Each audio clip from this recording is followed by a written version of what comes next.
오늘 우리가 함께 살펴볼 책은 찰스 포트의 저주받은 자들의 책입니다. 제목부터가 뭔가 심상치 않죠? 이 책은 말 그대로 과학이라는 이름 아래 묻히고 무시당하고 저주받았던 온갖 기이한 현상들을 모아놓은 거대한 기록 보관소 같은 책이라고 할 수 있습니다. 이 책 시작부터가 아주 도발적입니다. 과학이 설명할 수 없었거나 아니면 설명하기를 아예 거부했던 사실들, 바로 그 사실들을 어둠 속에서 하나하나 끄집어내서 우리 눈앞에 거대한 행렬로 세우겠다는 선언이죠. 마치 역사 속에서 잊혀졌던 군대를 다시 소환하는 것처럼요. 와, 이 행렬의 구성원들 좀 보세요. 정말 기묘하고 다양하지 않나요? 저주받은 자들의 대대가 행진하고 그 뒤를 시체, 해골, 미라들이 따릅니다. 저 멀리에는 깊은 잠에 빠진 채 묵묵히 걸어가는 거인들도 보이고요. 유클리드 정리처럼 명확하면서도 동시에 누더기 같은 존재들, 어린 창녀와 어릿광대, 심지어 암살자와 사회적으로 아주 존경받는 인물들까지 뒤섞여 있습니다. 창백한 악취와 깡마른 미신, 순진함과 현악, 진실과 거짓이 모두 한데 얽혀서 저항의 기도를 읊조리며 나아가는 그런 귀한 행렬인 거죠. 자, 여기서 가장 중요한 질문이 나오죠. 이렇게나 기이하고 다채로운 존재들을 저주받았다고 낙인 찍은 건 대체 누구일까요? 무엇이 이들을 주류 지식의 세계에서 쫓아내버린 걸까요? 책은 그 범인을 아주 명확하게 지목하는데요. 바로 독단적인 과학입니다. 여기서 중요한 건 말이죠. 저자가 과학적인 탐구 정신이나 방법론 그 자체를 비판하는 게 아니라는 거예요.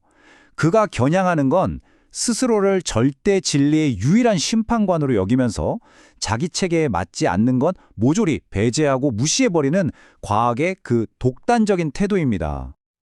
자, 그럼 첫 번째 장으로 넘어가 볼까요? 과학이라는 시스템이 어떻게 자기 입맛에 맞는 것만 골라받는 임의적인 문지기가 되었는지 그 속을 한번 자세히 들여다보겠습니다. 저자가 비판하는 독단적 과학의 뿌리를 찾아가 보면 바로 실증주의에 대한 열망이 있습니다. 실증주의라는 건 세상 모든 현상을 완벽하게 설명해서 어떠한 의문이나 미스테리도 남기지 않는 그런 완결된 지식체계를 만들려는 시도라고 할 수 있죠.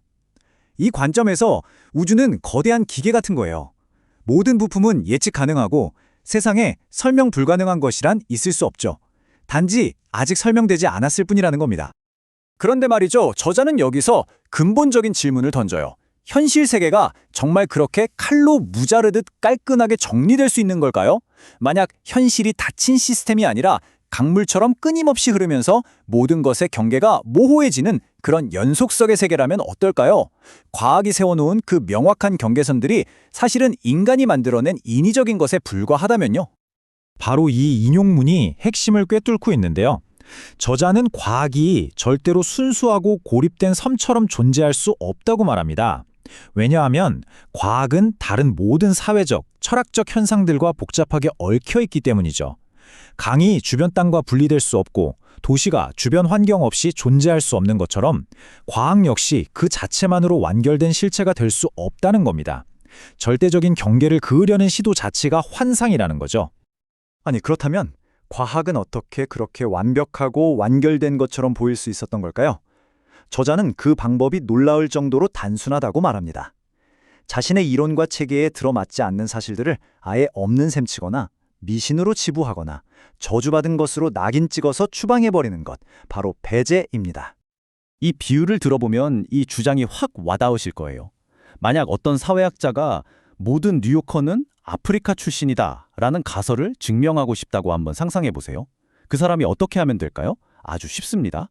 할렘 같은 특정 동네에 가서만 표본을 수집하고 차이나타운이나 리틀 이탈리아 같은 다른 지역의 존재는 아예 무시해버리면 그만이죠. 그러면 그의 이론은 그가 선택한 사실들 안에서는 완벽하게 증명되는 셈이잖아요. 저자는 과학이 바로 이런 식으로, 즉 보고 싶은 것만 보고 불편한 것은 배제함으로써 스스로의 완결성이라는 환상을 유지한다고 비판하는 겁니다. 사실 우리는 어릴 때부터 학교에서 또 미디어를 통해서 과학의 정설을 사실이라고 배우잖아요.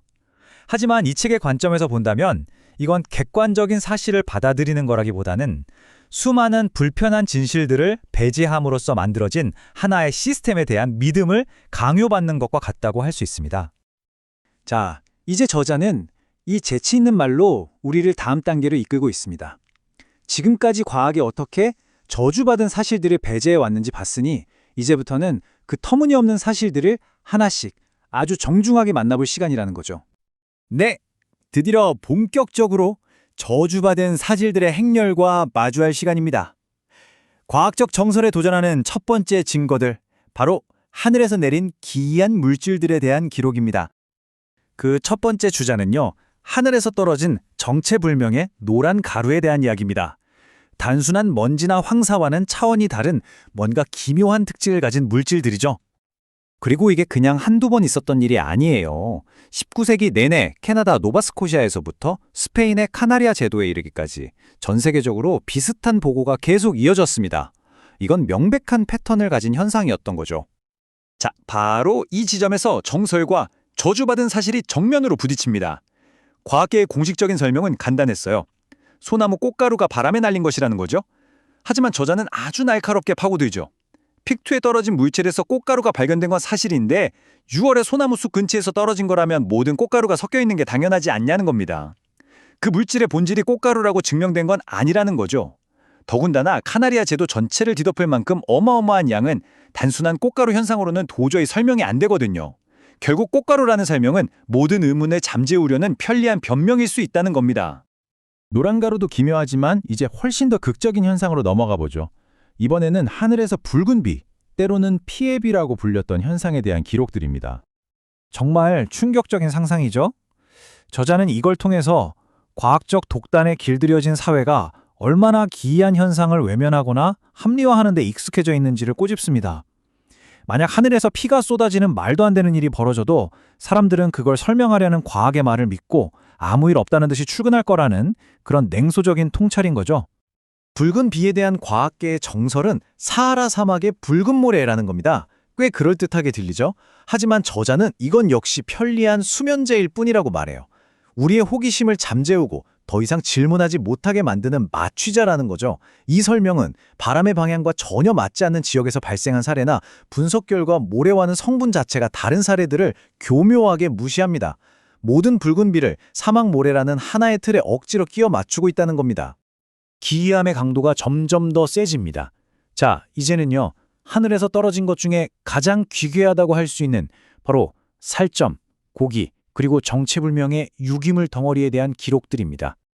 이제부터는 딱 하나의 아주 기이한 사건에 집중해서 한번 파고들어 보겠습니다.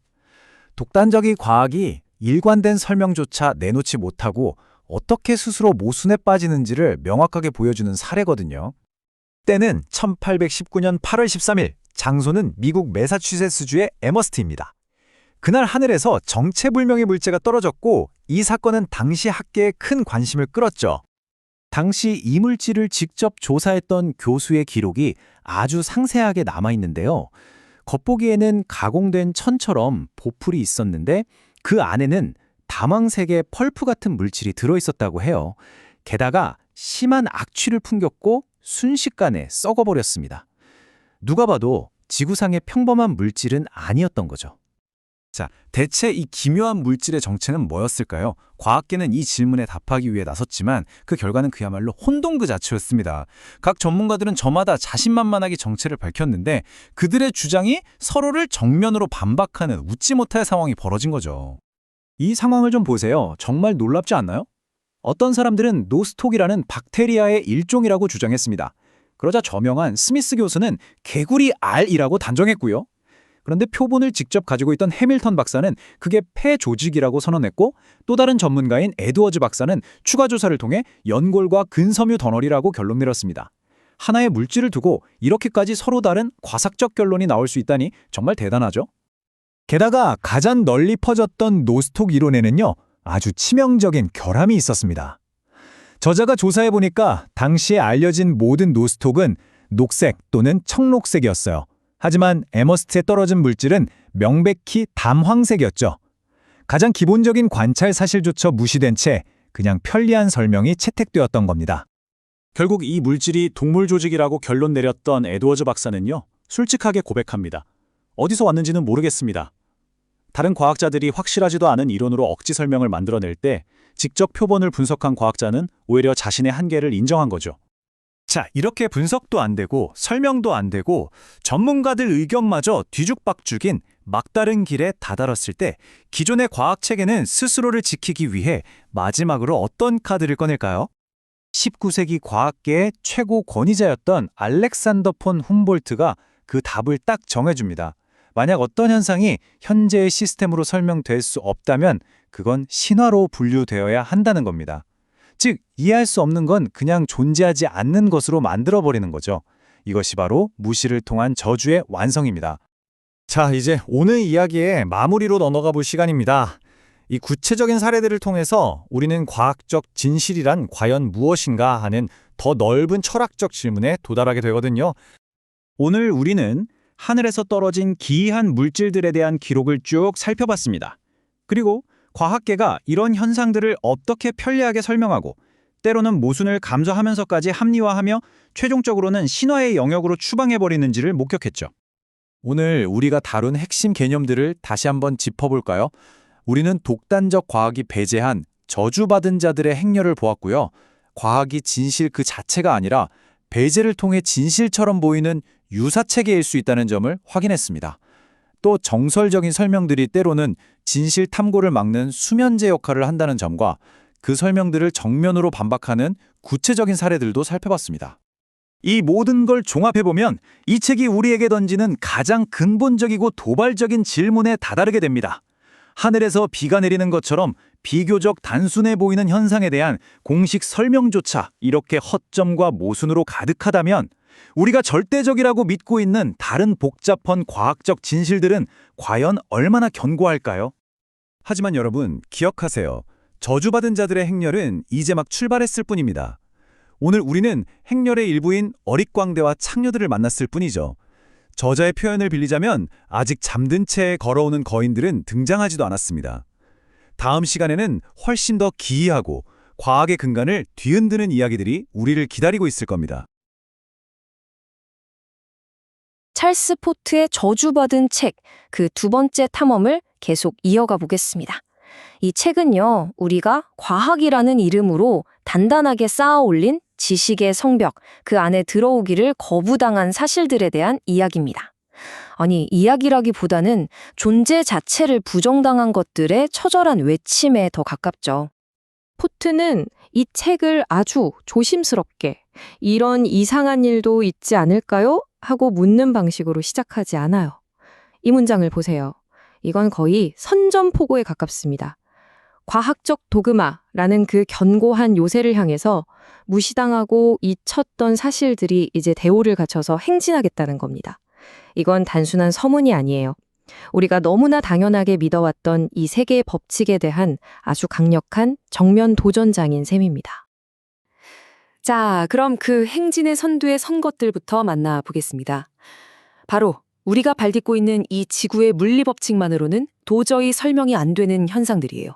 하늘에서 비가 아니라 아주 기이하고 때로는 역겨운 유기물질들이 쏟아져 내린 이야기입니다. 여기에 나열된 사건들, 이게 그냥 옛날 사람들이 겪은 몇몇 기이한 경험담 수준이 아니에요. 한번 보세요. 1695년 아일랜드에서는 버터나 기름 같은 물질이 비처럼 내렸다고 하고요. 1876년 미국 켄터키에서는 맑은 하늘에서 진짜 살점이 비처럼 쏟아졌다고 합니다. 수세기에 걸쳐서 아일랜드에서 미국, 캐나다까지 여러 대륙에서 반복적으로 보고된 아주 끈질긴 패턴이라는 거죠. 포트는 바로 이 점을 지적합니다. 이건 단순한 우연의 일치가 아니다. 주류 과학이 애써 외면하고 있는 무언가를 가리키는 손가락이다. 라고 말이죠. 특히 1876년에 일어난 이 켄터키 고기 소나기 사건은 당시 과학계를 정말 발칵 뒤집어 놨습니다. 한번 상상해 보세요. 화창하게 갠 하늘에서 갑자기 고기 덩어리들이 우수수 떨어지는 겁니다. 이 황당한 현상 앞에서 과학계는 어떻게든 그럴듯한 설명을 찾아내야만 했어요. 그리고 무엇보다도 중요한 건 그 설명이 반드시 이 땅 위에서 기원한 것이어야만 했다는 점입니다. 고심 끝에 과학계가 내놓은 공색적인 설명, 그게 바로 노스톡이라는 겁니다. 일종의 남세균, 그러니까 조류인데요. 땅에 있던 이 노스톡이 비를 맞아서 젤리처럼 부풀어 오른 걸 사람들이 보고 하늘에서 떨어진 살점으로 착각했다는 거죠. 심지어 한 과학자는 보고서의 살점이라고 묘사된 것에 어떻게든 끼워 맞추려고 이걸 살점 색깔의 노스톡이라고 부르기까지 했어요. 하지만 포트는 이 편리하게 짝이 없는 이론을 아주 꼼꼼하게 조목조목 캐치합니다. 여러 의사들이 현미경까지 동원해서 검토한 실제 증거들은 노스톡이라는 이름표와는 전혀 맞지가 않았거든요. 우선 일반적인 노스톡은 녹색이나 청록색 계열인데 하늘에서 떨어진 물질은 명백히 붉은색이었습니다. 색깔부터가 다르죠. 그리고 더 결정적인 건 전문가들이 그 표본에서 명백한 동물 조직, 그러니까 폐 조직, 연골, 근섬유 같은 것들을 확인했다는 겁니다. 핵심은 이거예요. 이건 조류가 아니라 누가 봐도 명백한 동물 조직이었다는 거죠. 실제로 그 살점 조각을 직접 검사했던 에드워즈 박사가 남긴 이 한마디야말로 이 사건의 본질을 가장 잘 보여준다고 생각해요. 그는 모르는 것을 모른다고 솔직하게 인정했습니다. 이건 어떻게든 억지로 끼워 맞춘, 그리고 결국 틀린 것으로 드러난 공식 설명의 그 확신에 찬 태도와는 정말 극명한 대조를 이루죠. 자, 이렇게 기상학의 상식에 처달한 균열을 낸 포트는 이제 무대를 땅속으로 옮깁니다. 이번에는 지질학과 고고학의 연대표를 그야말로 송두리째 흔들어버리는 현상들로 나아가는데요. 바로 절대 그곳에 있어서는 안 될 장소, 절대 그 시대에 있어서는 안 될 지층 속에서 발견된 인공물들에 대한 이야기입니다. 인류가 존재하기는커녕 지구의 대륙이 지금과는 전혀 다른 모습이었을 그 아득한 옛날에 마치 우리 같은 존재가 있었음을 암시하는 물체가 발견된다면 어떨까요? 예를 들면 단단한 돌덩어리 안에 박혀있는 쇠못 같은 거요. 당시 저명한 과학자였던 데이비드 브루스터 경이 이 발견을 영국학술협회에 직접 보고했습니다. 여기서 정말 중요한 건 못의 위치예요. 못 머리가 단단한 사음덩어리 안에 완벽하게 갇혀 있었다는 건요.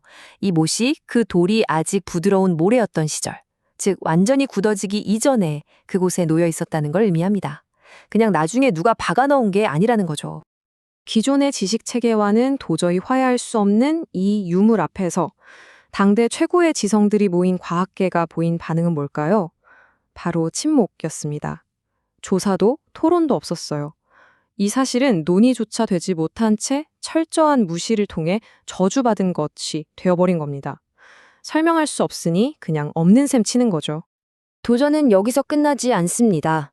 이번에는요, 복잡한 생명체가 지구에 겨우 등장하기 시작하던 상상조차 하기 힘든 5억 년도 더 된 과거의 암석에서 폭파되어 나온 물체입니다.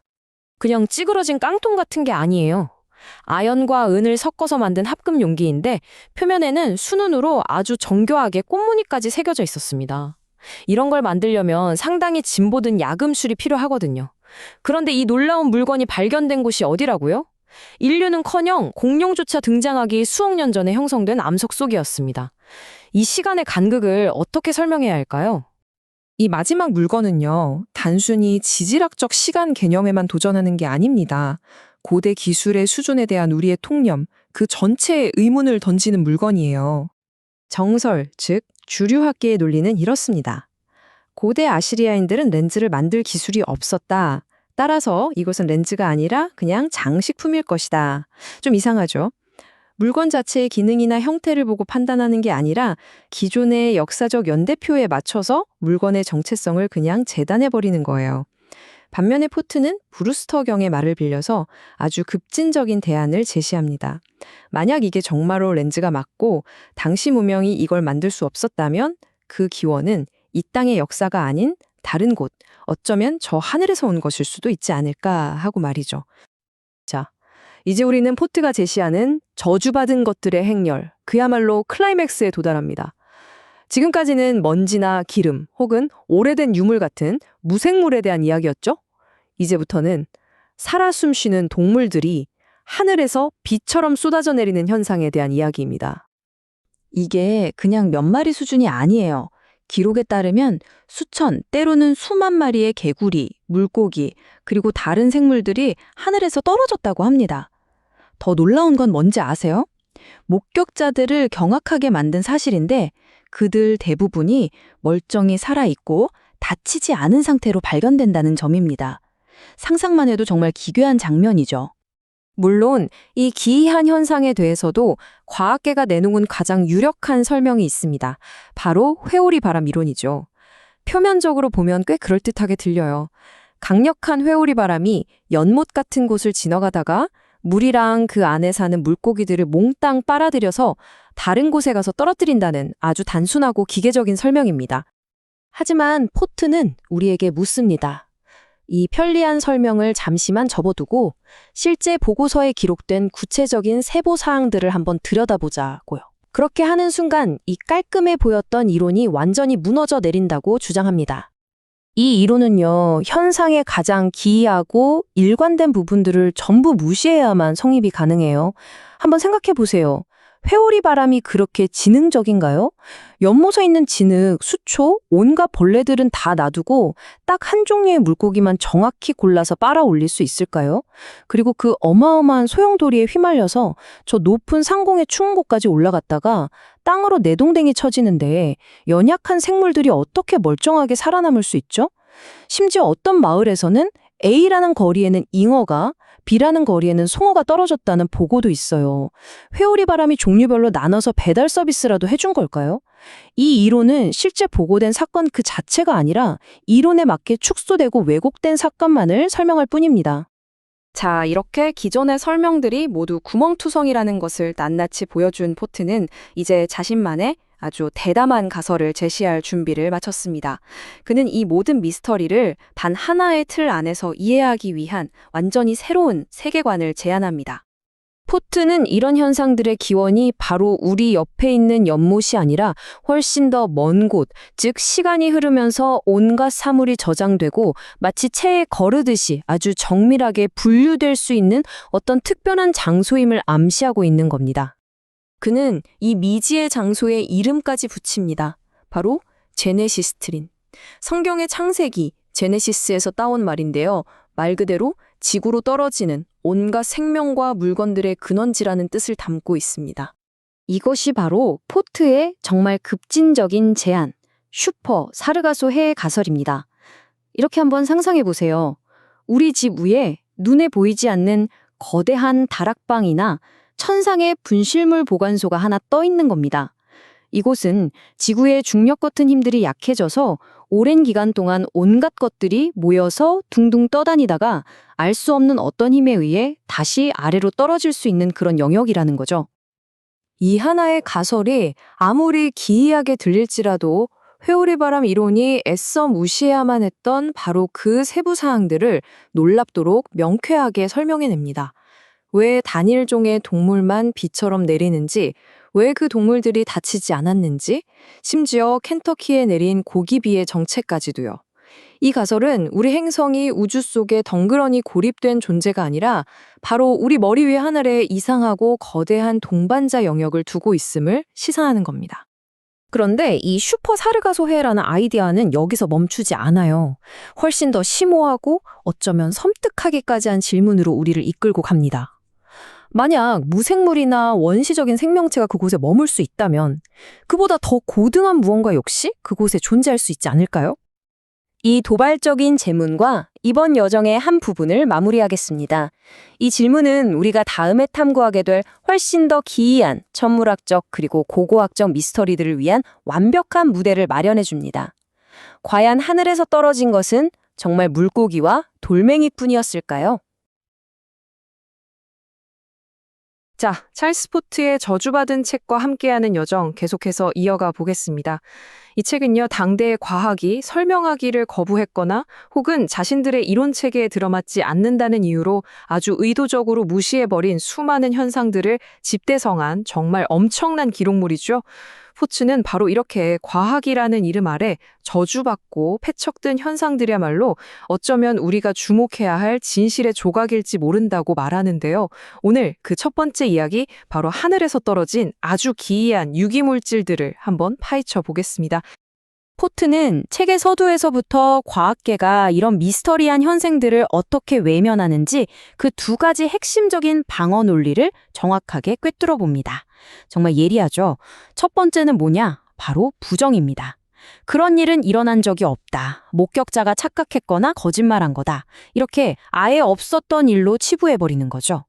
그리고 두 번째, 만약 현상 자체를 부정할 수 없을 만큼 증거가 너무나 명백하다면 그때 등장하는 만능 열쇠가 바로 회오리 바람입니다.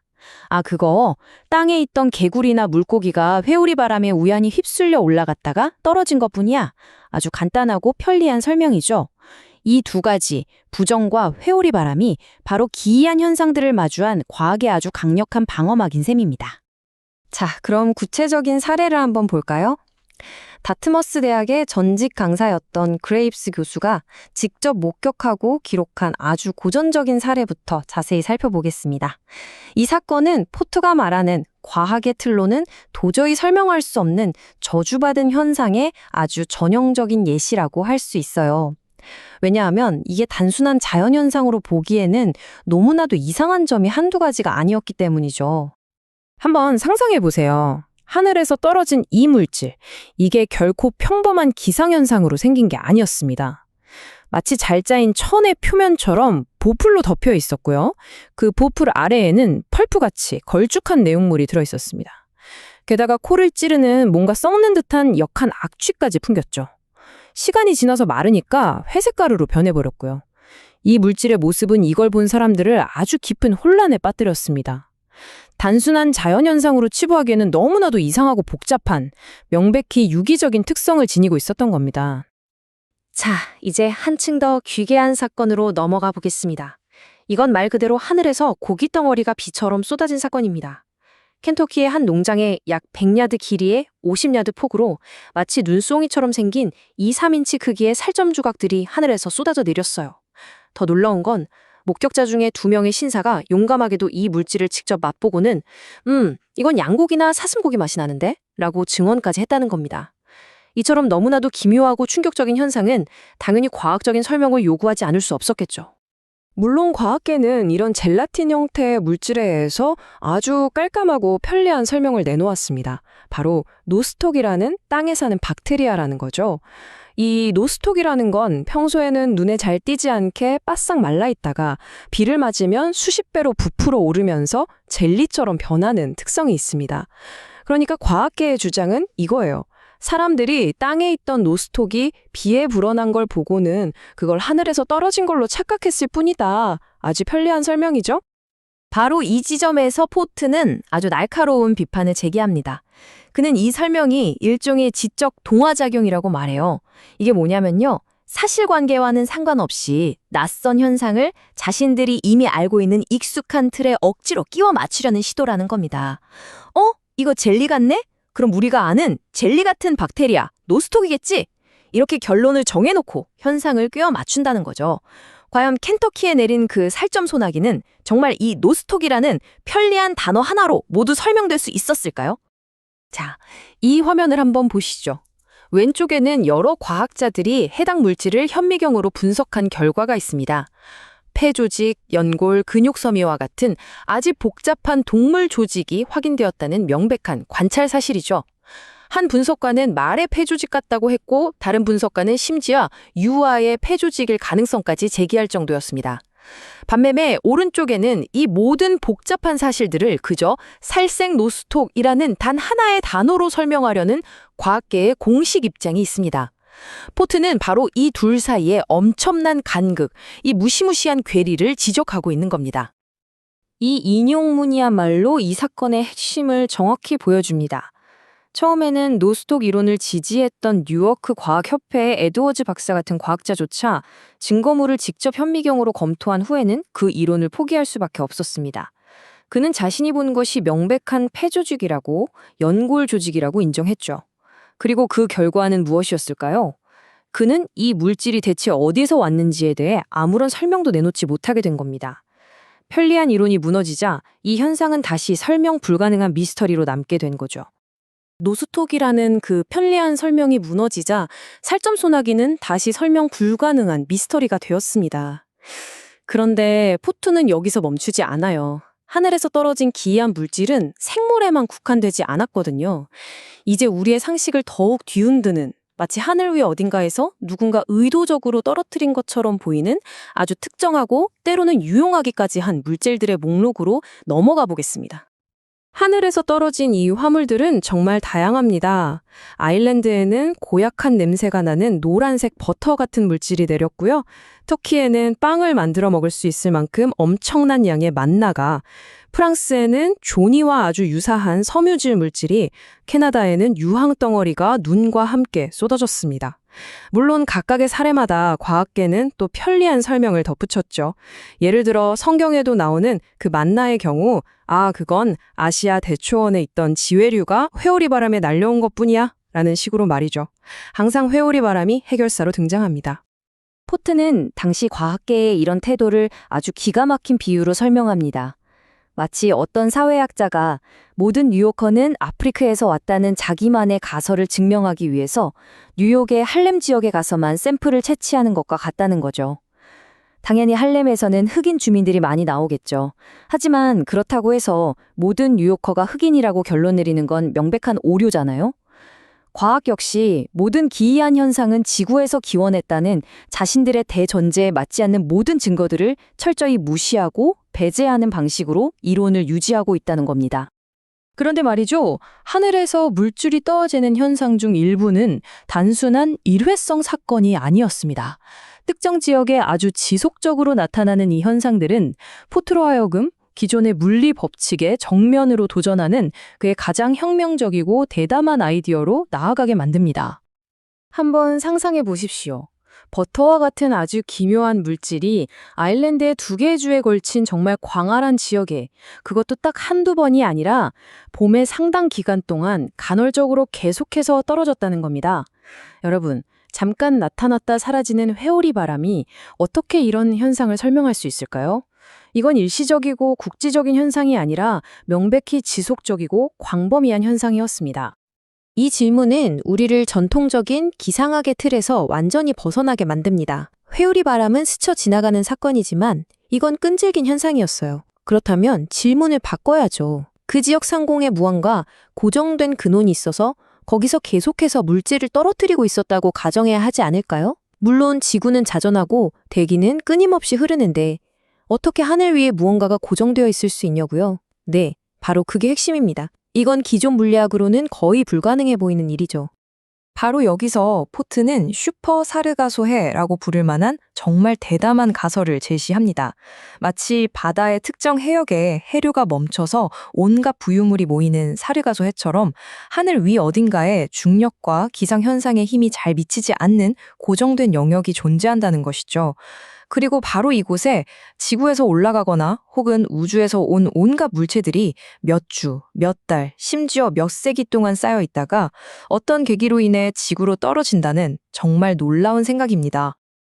이 슈퍼 사르가소해라는 아이디어가 왜 대단하냐면요. 그동안 따로따로 놀던 설명 불가능한 수많은 저주받은 사실들을 하나로 꿰어주기 때문입니다. 왜 특정 지역에만 몇 주 동안 계속 개구리 비가 내리는지, 왜 얼음덩어리와 함께 개구리가 떨어지는지, 왜 쌩쌩한 봄에 마른 나뭇잎이 비처럼 쏟아지는지 이 모든 게 설명이 가능해집니다. 하늘의 특정 공간이 거대한 창고나 다락방처럼 작용해서 시대와 종류를 초월한 온갖 것들을 보관하고 있다가 때때로 지구로 쏟아낸다는 정말 놀랍고도 매력적인 상상력 아닌가요? 자, 지금까지는 주로 기상학과 생물학의 영역이었다면 이제부터는 기이함을 넘어서 우리가 알고 있는 현실 자체를 뒤흔드는 영역으로 들어갑니다. 바로 정통 역사와 지질학의 연대표에 따르면 절대 그곳에 있어서는 안 돼, 불가능한 지질학적 환경에서 발견된 인공물들, 이른바 오파츠라고 불리는 것들입니다.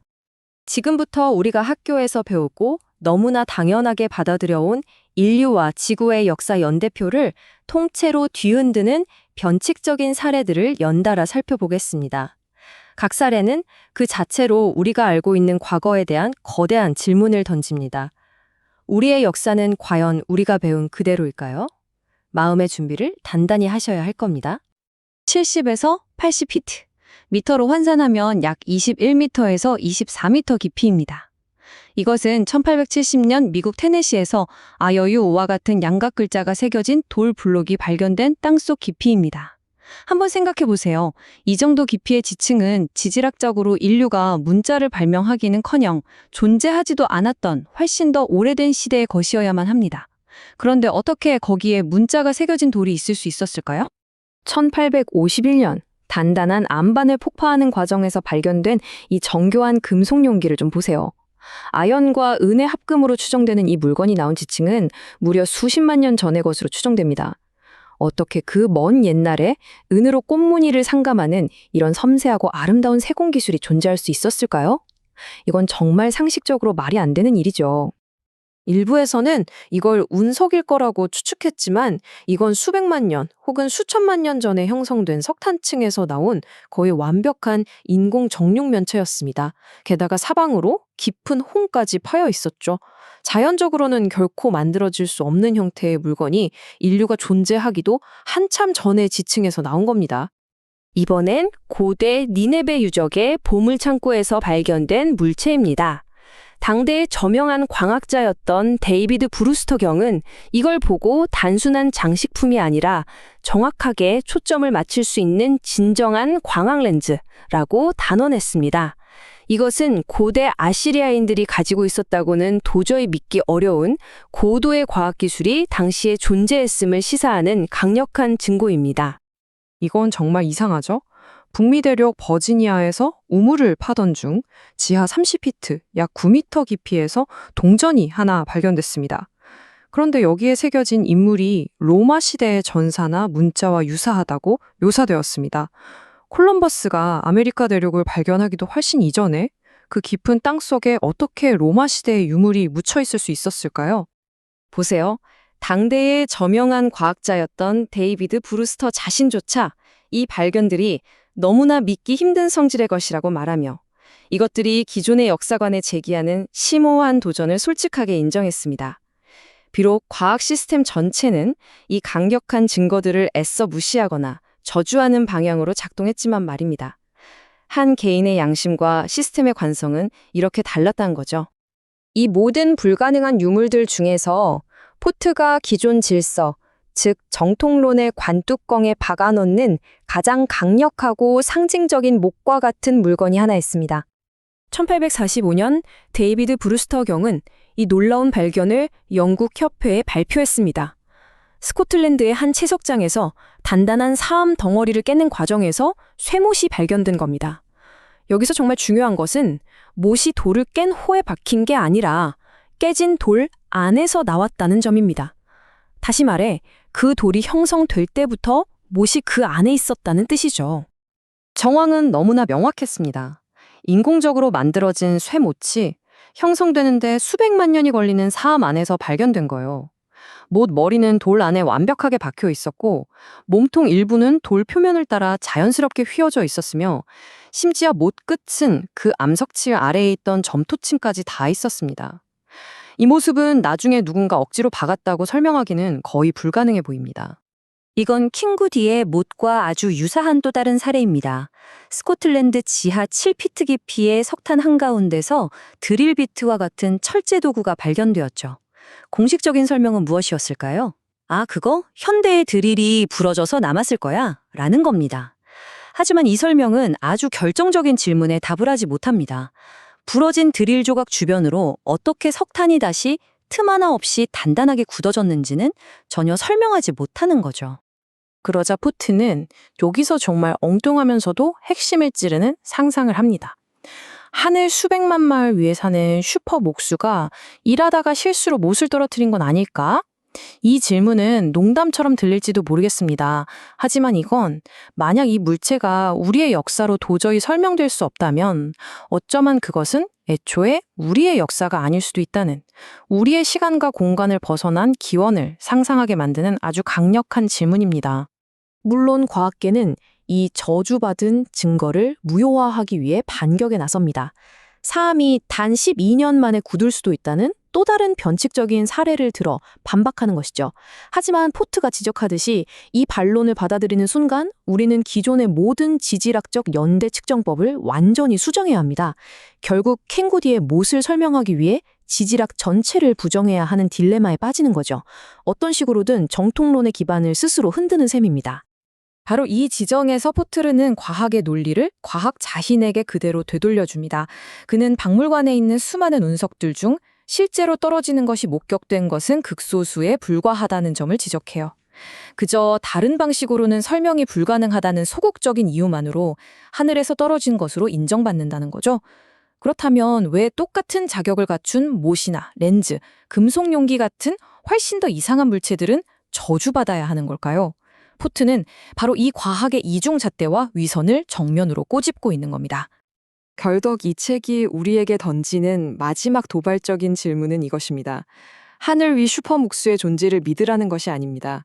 다만 우리가 지금까지 살펴본 이 수많은 유물들 중 단 하나라도, 정말 단 하나라도 진짜라면 우리가 학교에서 배우고 너무나 당연하게 여겨온 역사, 즉 들어맞지 않는 모든 것을 배제하고 편리하게 구축된 그 과거의 이야기는 송두리째 무너져 내릴 수밖에 없다는 것입니다. 그 무너진 자리에 우리는 과연 어떤 새로운 이야기를 써 내려가야 할까요? 이 질문을 끝으로 오늘의 분석을 마칩니다. 찰스 포트의 저주받은 책. 이 책은 과학이 애써 외면하거나 설명하지 못하는 그런 현상들만 집요하게 파고들죠. 마치 과학적 확실성이라는 아주 견고한 요새가 있다면 그 요새의 가장 밑바닥, 기초부터 흔들어 버리려는 그런 대담한 시도라고 볼 수 있습니다. 이 문장이 정말 포트의 생각을 제대로 보여주는데요. 이게 무슨 말이냐면 오늘 우리가 에이 말도 안 돼 하고 비웃는 것들이 어쩌면 내일의 정설, 즉 교과서에 실리는 사실이 될 수도 있다는 겁니다. 반대로 지금 우리가 철석같이 믿고 있는 과학적 진리가 먼 미래에는 그냥 미신 취급을 받을 수도 있다는 거죠. 결국 지식이라는 게 딱 정해진 게 아니라 계속해서 뒤집히고 순환하는 과정 그 자체라는 아주 도발적인 주장인 셈입니다. 자, 지금부터 이 지식의 요새를 무너뜨리려는 포트의 체계적인 공격을 한번 따라가 볼 건데요. 그 첫 번째 공격은 정말 뜻밖의 곳에서 시작됩니다. 바로 우리가 매일 발 딛고 서 있는 이 단단한 땅, 그 기반 자체를 파고드는 것에서부터 말이죠. 네, 바로 암석 속에서 발견된 유물들입니다. 우리가 교과서에서 배운 지질학, 그리고 인류의 역사가 만들어 놓은 그 거대한 연대표에 정면으로 이거 틀렸어! 라고 외치는 듯한 발견들이죠. 아주 단단한 돌 속에서 튀어나온 도저히 그 시대에 있을 수 없는 물건들부터 한번 살펴보겠습니다. 한번 상상해 보세요. 고대 문명 니네베의 폐허를 발굴하고 있는데 거기서 완벽하게 가공된 수정 렌즈가 나온 겁니다. 아니, 그 시대 기술력으로는 도저히 만들 수 없는 물건이잖아요. 이건 대체 뭘까요? 자, 이때 과학계가 어떻게 반응했을까요? 와, 이거 대단한 발견이다. 역사를 다시 써야겠다. 이랬을까요? 아니요, 정반대였습니다. 이 설명할 수 없는 물건을 연구하는 대신 기존의 역사에 억지로 끼워 맞추려고 해요. 그러면서 내린 결론이 뭐냐? 이건 렌즈가 아니야. 그냥 장신구야. 이렇게 물건의 정체성 자체를 바꿔버린 거죠. 바로 이 지점에서 버튼은 아주 근본적인 질문을 던집니다. 좋아, 그럼 장신구가 아니라고 치자. 그리고 고대인들이 만든 것도 아니라고. 그럼 이 렌즈는 대체 어디서 온 거지? 우리가 전혀 몰랐던 잊혀진 고도의 문명이 있었던 걸까요? 아니면 말 그대로 하늘에서 뚝 떨어진 물건일까요? 근데 이런 발견이 수정 렌즈 하나뿐만이 아닙니다. 계속해서 쏟아져 나와요. 수백만 년 전에 형성된 사암 덩어리에서 나온 쇠못, 단단한 암석을 폭파시켰더니 그 안에서 튀어나온 정교한 종 모양의 금속 그릇, 심지어 수억 년 된 석탄 덩어리 안에서 발견된 쇠 연장까지. 이 발견 하나하나가 우리가 굳게 믿어온 역사의 타임라인이라는 그 단단한 기반에 균열을 내는 망치질이나 다름없었습니다. 여기서 포트가 지적하는 패턴이 아주 명확하게 드러납니다. 과학계가 이런 말도 안 되는 유물을 발견했을 때 취하는 태도는 딱 두 가지예요. 첫째, 어떻게든 현대적인 설명을 억지로 갖다 붙입니다. 아, 그 석탄 속쇠 연장은 아마 현대에 누가 구멍 뚫다가 드릴이 부러져서 박힌 걸 거야. 이런 식이죠. 둘째, 그래도 설명이 안 되면 그냥 무시해버립니다. 아예 그런 발견이 없었던 것처럼 침묵하는 거죠. 자, 이렇게 땅의 기반을 흔들어 놓은 포트의 공격은 이제 하늘로 향합니다. 과학이라는 요새의 단단한 성벽을 향해서 이번에는 하늘에서 쏟아졌던 온갖 기이한 물질들의 기록을 퍼붓기 시작하는 거죠. 처음에는 그래도 좀 지구에서 일어날 법한 현상들로 시작해요. 유황비, 모래비, 먼지비 같은 것들이죠. 그런데 그 스케일이 상상을 초월합니다. 유럽 대륙 전체를 뒤덮을 만큼 어마어마한 양의 노란 먼지가 하늘에서 쏟아진 기록들을 제시하면서 포트는 이런 도발적인 상상을 해요. 혹시 우리 지구가 가루가 되어버린 어떤 다른 행성의 잔해 속을 지나온 건 아닐까? 하고 말이죠. 푸드레세르라는 말 들어보셨나요? 별의 부패물이라는 뜻인데 수백 년 동안 유성우가 떨어진 다음 날 아침이면 땅 위에서 이런 이상한 젤리 같은 물질이 발견되곤 했습니다. 과학계는 여기에 노스톡이라는 이름을 붙여줬어요. 그냥 지구에 사는 남조류의 일종이라고요. 자, 이걸로 생명 끝. 이렇게 덮어버린 거죠. 하지만 세상 모든 기이한 현상을 조류 탓으로 돌릴 수는 없겠죠. 특히 이 사건은 정말 귀괴합니다. 1870년 미국 켄터키주에서 일어난 일인데요. 아주 맑고 화창한 날이었는데 갑자기 하늘에서 고기 덩어리들이 비처럼 쏟아져 내렸습니다. 진짜 신선한 고기처럼 보이는 조각들이요. 이 부분이 정말 재미있습니다. 당대 최고의 과학자들에게 이 고기 샘플을 보내서 분석을 의뢰했거든요. 결과가 어땠을까요? 한 명은 이거 노스톡이라는 조류네요 라고 하고요. 다른 두 명은 아니다, 이건 분명히 동물의 폐 조직이다 라고 합니다. 또 다른 샘플은 연골이나 근섬유 같다고 하고요. 그리고 제 생각에 가장 압권인 건 어떤 교수가 이건 파충류, 아마도 개구리의 말린 알일 것이다 라고 한 겁니다. 전문가라는 사람들이 완전 중구난방이죠. 그들이 유일하게 동의한 건 딱 하나였습니다.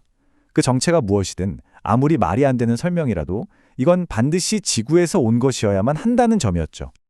이런 기이한 낙하물 목록은 끝이 없습니다. 아일랜드에는 몇 주 동안 버터처럼 기름지고 악취나는 물질이 비처럼 내렸고 터키에는 사람들이 가루로 빻아 빵을 만들어 먹었다는 만나가 내렸죠. 석탄 같은 검은 조각들, 거미줄처럼 생겼지만 아주 무거운 물질, 심지어 유성이 폭발한 뒤에 구운 벽돌이 떨어진 기록까지 있어요. 이런 기록들을 모아서 포트는 자신의 가장 유명한 가설 중 하나를 제시합니다.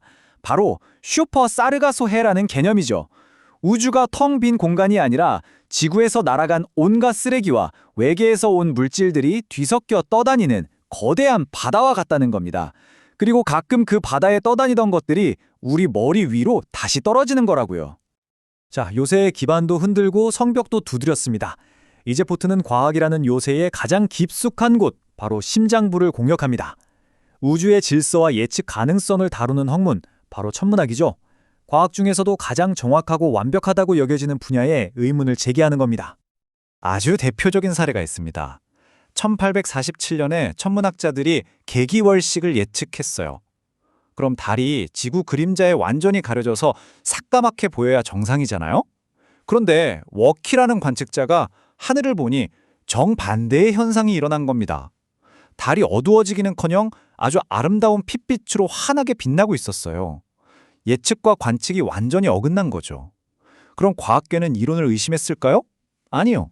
그저 이상한 현상이네 하고 넘어갔습니다. 관측 결과를 무시해버린 거죠. 천문학자 리처드 프록터의 이 말은 정말 섬뜩하기까지 합니다. 그가 동료와 함께 달을 관측하다가 도저히 설명할 수 없는 걸 봤거든요. 거대하고 시커먼 그림자가 달 표면의 상당 부분을 쓱 덮고 지나가는 걸 본 겁니다. 분명 그림자인데 그 그림자를 만들 만한 행성이나 어떤 물체도 근처에 없었어요. 한번 생각해 보세요. 실체 없는 그림자라니. 대체 무엇이 달을 가리고 있었던 걸까요? 벌컨 행성 이야기는 과학이 어떻게 스스로를 속이는지 잘 보여주는 사례입니다. 1800년대에 천문학자들이 자꾸 태양 앞을 지나가는 정체불명의 검은 점을 봐요. 그래서 유명한 과학자 르베리에가 계산을 해보더니 아하, 수성 안쪽에 우리가 아직 발견 못한 행성이 있다. 이름을 벌컨이라고 하자라고 발표하죠. 그 뒤로 온 세상이 벌컨 찾기에 혈안이 됐고 어떤 아마추어는 자기가 발견했다고 주장하기까지 했어요. 그런데 그 뒤로 아무도 벌컨을 다시 보지 못했습니다. 수십 년이 지나도요. 결국 벌컨 이론은 조용히 폐기됐습니다. 그럼 여기서 질문이 생기죠. 애초에 그 많던 천문학자들이 봤던 그 검은 점들은 다 뭐였을까요? 그에 대한 답은 아무도 하지 않았습니다. 그저 잊혀졌을 뿐이죠. 포트가 말하는 저주받은 현상이 된 겁니다. 정체불명의 존재가 어두운 그림자뿐이었을까요? 아니요, 정반대의 기록도 많습니다. 포트는 밤하늘을 가로질러 마치 군대처럼 질서정연하게 대형을 갖춰서 날아가는 거대한 빛의 무리에 대한 기록들도 수없이 찾아냅니다. 자, 이제 포트의 주장 중 가장 도발적인 영역으로 들어갑니다. 단순한 자연현상이나 천문학적 오류를 넘어서 마치 지성을 가진 방문자의 존재를 암시하는 듯한 사건들이죠. 어떤 자연현상으로도 설명하기 힘든 고도로 조직화된 현상들 말입니다. 1880년 페르시아만 불투루라는 배 위라고 상상해보세요. 밤의 갑판에서 바다를 보는데 물밑에서 거대한 바퀴 모양의 불빛이 나타납니다. 심지어 자전거 바퀴처럼 바퀴살까지 돌아가는 게 보였대요. 근데 더 놀라운 건 이 빛나는 바퀴가 시속 160km라는 엄청난 속도로 배를 따라오다가 20분 뒤에 흔적도 없이 사라졌다는 겁니다. 선장과 장교 여럿이 동시에 목격한 일이죠. 이 목격담이 학술지에 실리자 첫 반응이 뭐였을까요? 선장이 술에 취했나 보네. 이게 바로 현상을 설명하지 못할 때 사람 자체를 공격해서 그 증언의 가치를 떨어뜨리는 전형적인 저주의 방식입니다. 이런 일은 계속 반복됩니다. 어떤 천문학자는 태양 앞을 지나가는 다리 같은 게 달린 물체들을 보고는 아, 저건 메뚜기 떼일 거야 라고 결론 내리고요. 또 다른 천문학자는 날개 달린 것들이 완벽한 대형을 이루어 날아가는 걸 보고는 저건 두루미 떼야 라고 합니다. 근데 그가 계상한 고도는 두루미가 얼어 죽고 숨도 못 쉴 높이였어요. 보세요. 고도로 훈련받은 과학자들조차도 정말 미지의 존재와 마주치면 그 가능성을 인정하기보다는 물리적으로 불가능하더라도 어떻게든 자기가 아는 가장 평범한 설명 뒤로 숨어버린다는 거죠. 자, 이제 마지막으로 포트의 이 책 전체를 완벽하게 요약해 놓은 듯한 정말 상징적인 사건 하나를 살펴보겠습니다. 모든 합리적인 설명을 체계적으로 거부하는 미스터리, 바로 악마의 발자국 사건입니다. 1855년 2월, 영국 대번주의 마을 사람들이 아침에 눈을 떠보니 온 세상이 기이한 발자국으로 뒤덮여 있었습니다. 그런데 그냥 발자국이 아니었어요. 단 하나의 선으로 이어진 말굽 모양의 발자국이 무려 160km 이상 뻗어 있었던 겁니다. 이 사건이 얼마나 기이한지 한번 따져볼게요. 첫째, 발자국이 완벽한 일렬입니다. 세상 어떤 동물도 160km를 외줄타기 하듯 걷지 않아요. 둘째, 이 발자국은 장애물을 그냥 통과해버립니다.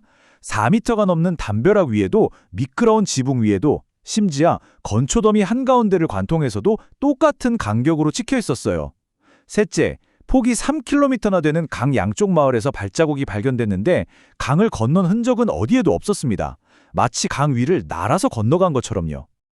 당연히 사람들은 이걸 설명하려고 온갖 가설을 내놓았죠. 동물원에서 캥거루가 탈출했나? 하지만 발자국은 말굽 모양이었고 보폭도 달랐습니다. 오솔이나 수달은 하룻밤에 160km를 가는 것도 지붕 위를 걷는 것도 불가능하죠. 그럼 사람이 장난친 건가? 눈 내리는 하룻밤 사이에 수십 개 마을을 가로지르는 160km 길이의 발자국을 아무에게도 들키지 않고 만든다는 건 이건 그냥 불가능합니다.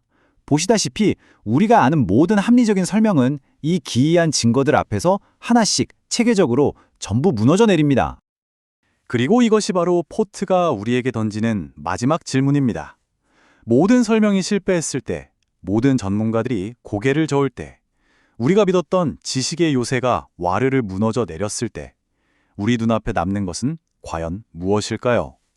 우리는 대체 무엇을 보고 있는 걸까요? 결국 우리는 진정한 의미의 미지와 맨 얼굴로 마주하게 되는 겁니다.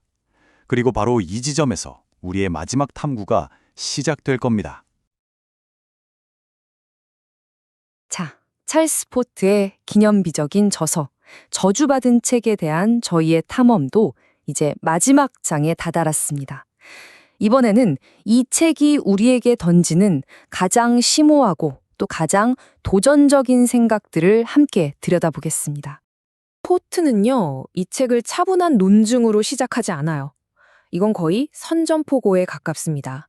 정통 과학이라는 이름 아래 존재를 부정당하고 무시당하고 내쫓겨버린 그 모든 증거들을 한데 모아서 우리 앞에 당당히 행진시키겠다는 거죠.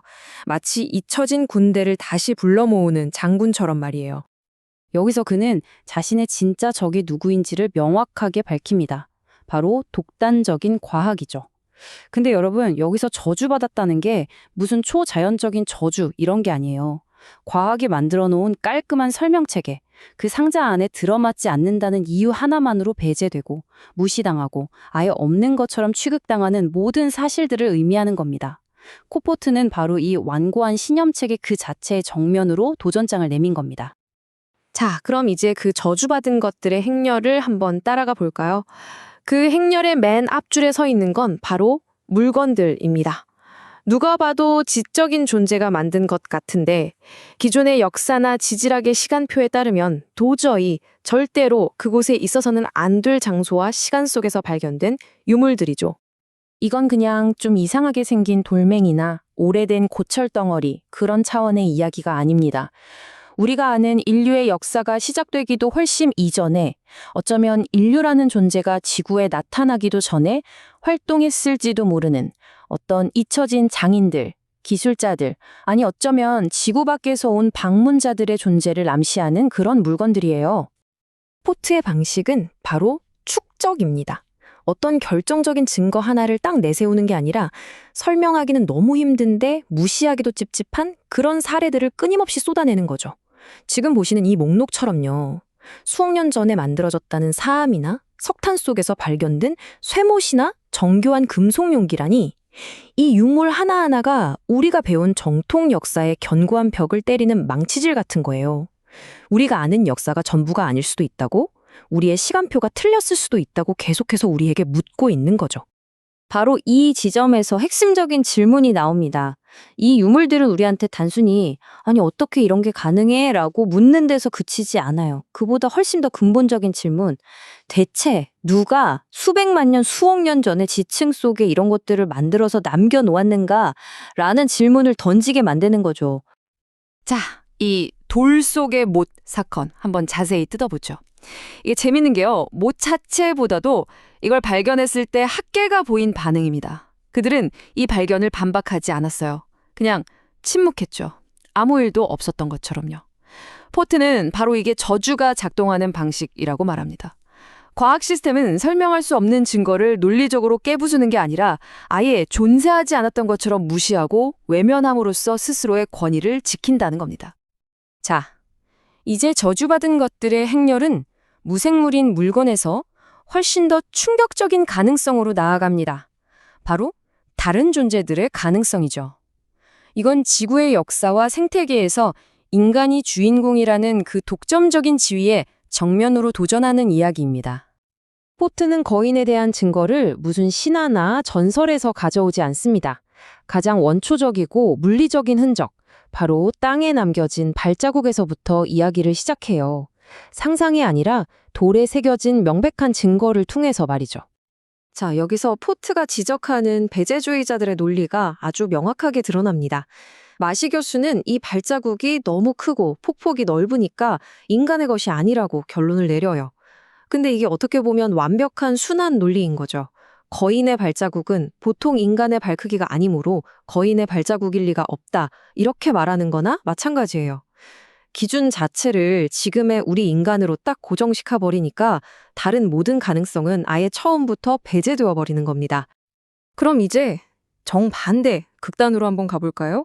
거인이 있다면 혹시 아주 작은 존재들도 있지 않았을까요? 포트는 우리가 흔히 신화나 동화 속에서나 등장하는 요정 혹은 소인족의 역사적인 실제를 암시하는 증거들을 체계적으로 모으기 시작합니다. 그 증거들도 참 다양합니다. 지금 우리 손가락으로는 제대로 잡기조차 힘들 만큼 작지만 정교하게 만들어진 피그미 부싯돌부터 시작해서 모든 합리적인 설명을 거부하는 것처럼 보이는 기이한 발견으로 이어지죠. 특히 저 마지막 항목, 요정의 관은 이건 정말이지 상상조차 하기 힘든 이야기입니다. 이 사건 하나만으로도 책 한 권을 쓸 수 있을 것 같아요. 포트가 제시하는 가장 강력한 증거 중 하나입니다. 그냥 옛날 이야기로 치부하기에는 너무나 구체적이고 19세기의 아이들이 벌인 장난이라고 하기엔 너무나 정교하고 기이하죠. 특히 소름 돋는 건 관들의 부패 상태가 저마다 달랐다는 점이에요. 이건 이 장소가 아주 오랜 세월에 걸쳐서 하나씩 관이 안치되어 온 어떤 의식의 공간이었음을 암시하거든요. 길고 깊고 숨겨진 역사를 가리키는 손가락인 셈입니다. 자, 지금까지 우리는 존재해서는 안 될 물건들, 그리고 상상 속에서나 존재할 법한 존재들에 대한 증거들을 봤습니다. 그렇다면 포트는 이 모든 것들이 대체 어디서 왔다고 생각했을까요? 그는 이 모든 저주받은 현상들을 하나로 꿰기 위해서 정말 대담하고 거대한 자신만의 우주론을 제안합니다. 여러분, 대서양 한가운데 있는 사르가소 해를 한번 떠올려 보세요. 해류가 빙빙 돌면서 온갖 해초와 표류물들이 그 안에 갇혀서 떠다니는 곳이죠. 포츠에는 바로 그 원리가 우주적인 규모로 우리 머리 위 하늘에서도 작동하고 있다고 상상한 겁니다. 지구 상공의 어떤 특별한 중력 지점에 지구에서 날아간 것이든 외부 우주에서 온 것이든 온갖 것들이 모여서 거대한 하늘의 바다를 이루고 있다는 거죠. 이 슈퍼 사르가소 해라는 단 하나의 우아한 개념을 도입하는 순간 이전까지는 전혀 관계없어 보이고 설명도 불가능했던 수십 가지의 기이한 사건들이 놀랍게도 하나로 연결됩니다. 하늘에서 물고기나 개구리가 비처럼 쏟아지는 현상, 붉은 먼지가 섞여 내려서 피의 비처럼 보이는 현상, 심지어 화산활동과 전혀 무관한 곳에 내리는 유황비까지. 전부 이 슈퍼 사르가소 해에 오랫동안 갇혀있던 물질들이 어떤 계기로 인해 한꺼번에 지구로 쏟아져 내린 결과라고 설명할 수 있게 되는 거죠. 그리고 포트의 상상력은 여기서 멈추지 않습니다. 그는 한 걸음, 아주 큰 한 걸음을 더 나아가죠. 만약에 우리 머리 위 하늘의 어떤 영역들은 단순히 온갖 잡동사니가 모이는 우주적 소용돌이나 분실물 센터가 아니라 우리의 지구에 대해 자신들만의 의도를 가진 지적인 존재들이 사는, 살아 숨쉬는 활동적인 세계라면 어떨까요? 그는 고대 문명들이 완전히 고립된 상태로 스스로 발전한 게 아닐 수도 있다고 말합니다. 마치 부모가 자식을 돌보듯이 그들을 이끌어주고 영향을 주고 어쩌면 소유했을지도 모르는 후견 세계가 있었을 수 있다는 거죠. 우리가 정원을 가꾸거나 에란동루를 기르는 것처럼 저 하늘 위의 어떤 세계가 지구의 특정 지역과 문명을 관리했을 수 있다는 정말 대담한 가설입니다. 그런데 이 관계가 항상 평화롭고 좋기만 한 건 아니라고 봐요. 후견 세계가 지상의 존재들을 문명화시키려고 시도했는데 이게 거부당하면 공격적인 행동으로 이어질 수도 있다는 거죠. 포트는 그 예로 스코틀랜드에 있는 유리화된 요새들을 듭니다.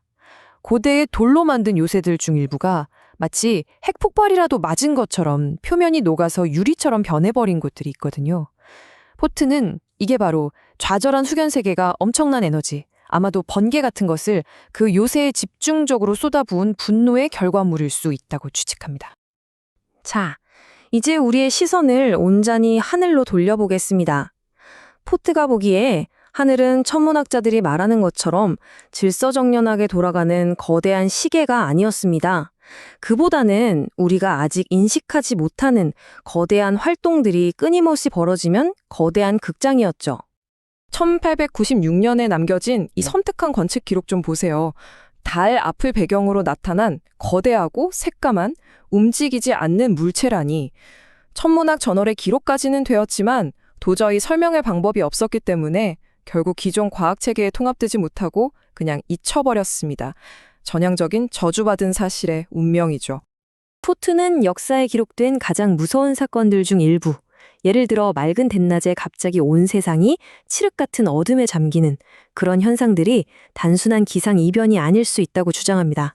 어쩌면 그건 달이 아니라 다른 거대하고 미지의 천체가 태양을 가리는 과학계가 완전히 놓쳐버린 정말 중요한 천문학적 사건, 즉 인식되지 않은 일식일 수 있다는 겁니다. 아마포트의 모든 주장 중에서 가장 대담하고 가장 공상과학 소설 같은 이야기가 아닐까 싶습니다. 하늘에 그냥 다른 세계가 있는 정도가 아니라 상상할 수 없을 정도로 거대한 인공 구조물들이 존재한다는 주장이죠. 이 기록은 심지어 네이처라는 아주 권위 있는 과학 저널에 실렸던 겁니다. 너무나 기이해서 결국에는 바다의 인광 현상이나 선원들이 본 환각 정도로 치부되고 말았죠. 하지만 한번 생각해 보세요. 거대한 바퀴 2개가 서로 반대 방향으로 회전하면서 무려 20분 동안이나 배를 따라왔다는 걸요. 포트에게 이것은 바닷속 현상이 아니라 하늘을 나는 거대한 기하학적 구조물이 바다 위를 비추며 지나간 사건에 대한 핵심적인 증거였던 겁니다. 자, 이제 우리는 아마도 포트가 다루는 모든 사건들 중에서 가장 유명한 사건으로 이 책의 탐구를 마무리하게 될 것 같습니다. 이 단 하나의 불가사의한 현상이야말로 과학의 그물망에서 빠져나간 모든 저주받은 사실들을 완벽하게 상징한다고 할 수 있죠. 때는 1855년 2월 8일 아침, 영국 대번주였습니다. 밤사이 가볍게 내린 눈 위로 주민들은 잠에서 깨어나 이제껏 단 한 번도 본 적 없는 기이하고 신비로운 흔적을 발견하게 됩니다. 정말 놀라운 것인 이 흔적이 단 한 마을에서 끝난 게 아니었다는 겁니다. 여러 마을을 가로질러서 추적해본 결과 그 길이는 무려 100마일, 우리에게 익숙한 단위로는 160km에 달했습니다. 더 기이했던 건 그 형태였습니다. 작은 발굽 모양처럼 생긴 그 자국들은 네발 짐승처럼 좌우로 어지럽게 찍힌 게 아니었어요. 마치 외발 자전거라도 지나간 것처럼 완벽한 일직선으로 하나의 자국이 다른 자국 바로 앞에 정확하게 찍혀 있었습니다. 그리고 가장 불가해한 점은 이 흔적이 경로에 있는 모든 물리적인 장애물을 그냥 무시했다는 겁니다. 흔적은 평지를 가다가 갑자기 3m 높이의 담벼락 위로 올라가서 반대편에 다시 나타나고 헛간 지붕 위를 가로지르고 심지어는 빽빽하게 쌓아놓은 건초더미를 통과라도 한 것처럼 양쪽에 나타나기도 했습니다. 당연히 당대의 학자들은 오소리다, 수달이다, 새다, 심지어 동물원에서 탈출한 캥거루다, 온갖 설명을 내놓았죠. 하지만 보시다시피 그 어떤 통상적인 설명도 이 사건의 구체적인 세부 사항들 앞에서는 여지없이 무너져 내립니다. 과학이 이 사건을 그저 잊어버리기를 선택한 이유가 바로 이것입니다. 어떤 설명도 이 기이한 사실들을 전부 담아낼 수가 없었던 거죠. 이것이 바로 찰스 포트가 우리에게 남기는 최종적인 질문입니다. 그는 정답을 주지 않습니다. 그저 우리가 당연하다고 믿어온 가정들로 만들어진 이 깔끔하고 정돈된 세계에 도전하는 심오하고도 불안한 미스터리 하나를 툭 던져줄 뿐입니다. 오소리도 새도 인간의 장난도 아니라면 그날 밤 대번의 눈 위를 걸어간 것은 대체 무엇이었을까요? 저주받은 것들의 행렬은 여기서 끝나지만 그들이 우리 세계의 경계에 남긴 기이한 발자국과 그 질문들은 아마 영원히 계속될 것입니다.